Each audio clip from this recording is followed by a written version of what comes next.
Alright guys, this is the recording of the A-Team game on Pilot. I don't really have a lot to say on this one. I didn't really ever read a guide, or really, we didn't practice a lot, so there wasn't a lot of strategy discussion. But in general, we let them grab way too easy, Drunky, you and me. I think mostly it was on me. Like, we just gotta be a little stronger and prevent. Containing on this map is pretty damn important, but we still shouldn't just let them grab. Um, so we've got to practice that a little bit. Um, and offensively, the one thing I thought you guys could use like the boosts and bombs to grab a little more rather than trying to create rub grabs. Uh, you guys got out of base a ton. It really wasn't an issue the whole game. We just let them out too much. Um, and then one more thing for everybody involved is staying ahead. It's still crucial to stay ahead on this map. It's really easy to contain. It's really easy to slow people down mid. It's really hard to play OD because it's so easy to block on this map since there's so much open space and so many ways for the FC to come in. So I want to see us use the boosts a lot more to stay ahead. If you know they're already past you, there's no reason not to use the boost to catch up, even if it's a little bit out of your way. So, and I also would like to see the offense use the boost to leave base so that they just can't use them if both flags are in base, I mean. Um, Either way, the first thing I want to talk about happens right here. Um, and it's really my fault. So staying ahead. Um, See, I'm going to try to block for Peanut here by boosting, which is such a stupid play. It puts me so far out of position, it's worthless. And then I'm the only one ahead here, and I just go for a swipe. So that's just stupid. We gotta stay ahead. Obviously, it's my fault there. I'm the one making the mistake, but I just want everyone to see that you gotta stay ahead in that case. Because there was like, they kept 5 times, which is, I think, like the most we've ever given up on a map like this, or all season. So most of those caps could have been stopped by staying ahead. Um, the next thing that happens is right here. So one sec. So what's happening right now is McNerdy's at the bottom boost. Um,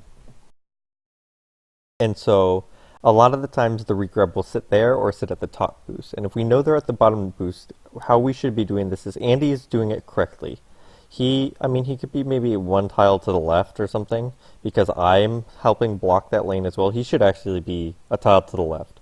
But either way, um, his job is to attack this boost and then call out to me where I should be. He obviously can't talk, so it's hard to call out, but I should be able to see and react. Um, so he should be coming down, attacking this boost, blocking that lane so he can't just boost straight through and he can't boost bottom.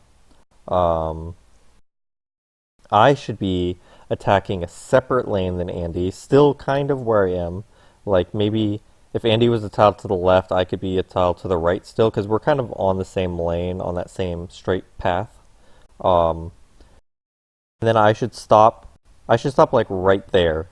Um, because what's McNerdy's options down here are is he's either going to boost to the power up corner, he's going to try to boost uh, right through towards mid, which is why Andy should still be a tile to the left here. Probably a couple tiles to the left now. Or he's going to boost up to this top boost, either using the back wall or just boosting straight up to it. So if I sit right here, I control that top boost. And then I can still help contain if he boosts back wall and doesn't want to use the boost. But what I do is I keep going forward for no reason, and then he's going to just be able to walk right by us. So you got to make sure the second guy should always stop there and block that boost. It really helps contain. It really helps keep us both ahead. So that's pretty crucial. And that goes for when they're waiting at that bottom boost, because it's a completely different thing at the top boost. I think I'm going to go to the top boost right now. I can't remember. Okay. Yeah, here we are. He's at the top boost. So Let's watch him get regrab really quick, and then we'll talk about it. Okay, he's got regrab. He's going to go to the top boost. Drunk D and I do the proper thing. Since I'm ahead of him already, I'm going to go to the top lane, and Drunk D is going to go and clog up the bottom lane of mid. Um, Now we're here. Now we see he's at that boost. So now it's my job as the top lane guy to attack the boost. He has a lot less of an angle going towards top. He can either go top, mid, or bottom. And it's really hard for him to go top because it's a harder angle, and he is like 5 tiles wide on bottom to go. So that's a lot easier for me to cut off his angle. So the top guy should chase him. So I go and I attack the boost. Because at this point now he cannot boost top, and I've already cut off mid, so he can't really boost mid either. So Drunk D, position-wise, you should be a little lower. Alvin's very likely to try to boost into the bombs or something, but at this point he can either boost in the bombs or boost right by you. So you should be a little closer and a little lower, but that positioning is good before I get to mid, because you still have to guard the mid as well. That's your job there until I can cut off that lane. So he's going to end up boosting bottom. He gets hit by his teammate. If he hadn't, or if he had known where you were drunk, he would have just been right by us.